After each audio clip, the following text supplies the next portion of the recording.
আসসালামু আলাইকুম। রমজানের রাত্রে 12ই মার্চ 2025 হিলপুর স্টেশন থেকে গুডব্রিজে যাচ্ছি আমার বাড়ির দিকে। হিলপুর স্টেশনের সামনে থেকে যাচ্ছি 150 বাসে। আপনাদের সঙ্গে শেয়ার করব, দেখাবো। বৃষ্টি বৃষ্টি হচ্ছে, গুড়ি গুড়ি, সেই জন্য দেখা যাচ্ছে না পুরোপুরি। মুছলেও মুছবে না, কারণ এটা বাইরে থেকে বৃষ্টি পড়তেছে।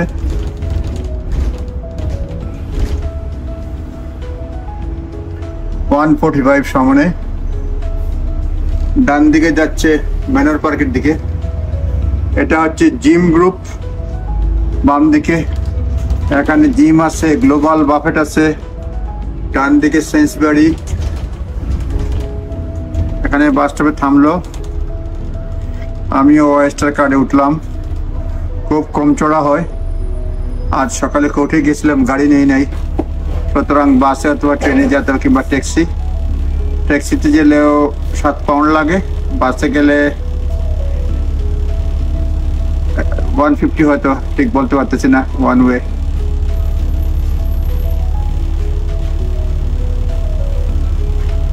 সামনের দিকে ইলফুড লেইন, সামনে ইলফুড লেইন সোজা যাচ্ছে, কিন্তু আমাদের বামে আরেক লোক বাস পায় নাই।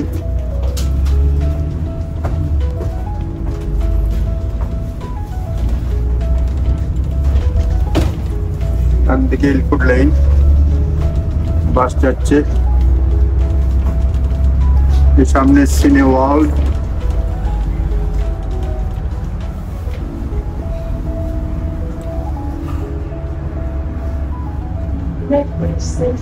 Multiplex cinema hall. আমি ঢুকবো ক্লেমেন্টস রোড।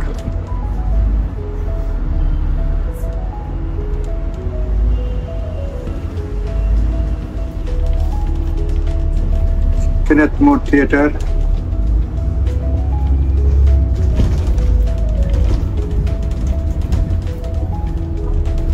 ডান দিকে অনেকগুলো রেস্টুরেন্ট আছে। আফ্রিকানা, বিগ মাউস, এনিগমা, পেনেশিয়ান গ্রিল।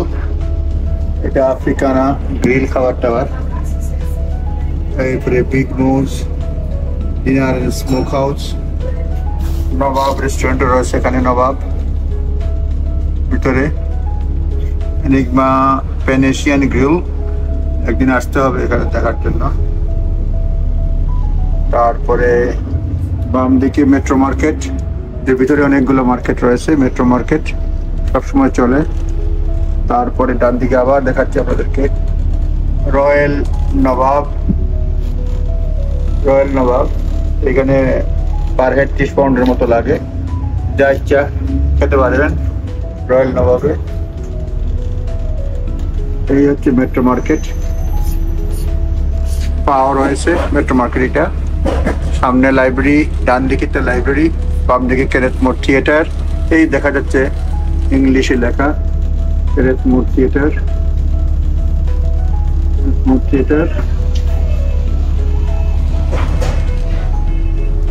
বাস স্টপে থামছিল। বাম দিকে মেট্রো মার্কেট, ডান দিকে এই দেখেন এডমিন সেন্টার, লাইব্রেরি, মিউজিয়াম। হিলপুরের দিকে যাচ্ছে বাস। একটু পরে আবার আপনাদের সঙ্গে যোগ দিব। কিছু ভিতরের রাস্তা রয়েছে, তারপর আপনাদেরকে দেখাই। হিলফোর্ড এই টাউন সেন্টার হয়ে যাচ্ছে। এটা এনল স্ট্রিট, স্পাইস হাট এক্সপ্রেস টাউন সেন্টারের অংশ আপনারা দেখতে পাচ্ছেন। টাউন সেন্টার হয়ে এইখানে হচ্ছে লাইট, ট্রাফিক লাইট, থামছে বাস। প্রথম পর্ব শেষ, দ্বিতীয় পর্বে আবার আপনাদেরকে স্বাগত জানাবো। হিলফুড টু গুডব্রিজ আমরা যাচ্ছি 150 নম্বর বাসে। ধন্যবাদ, কথা হবে একটু পরে।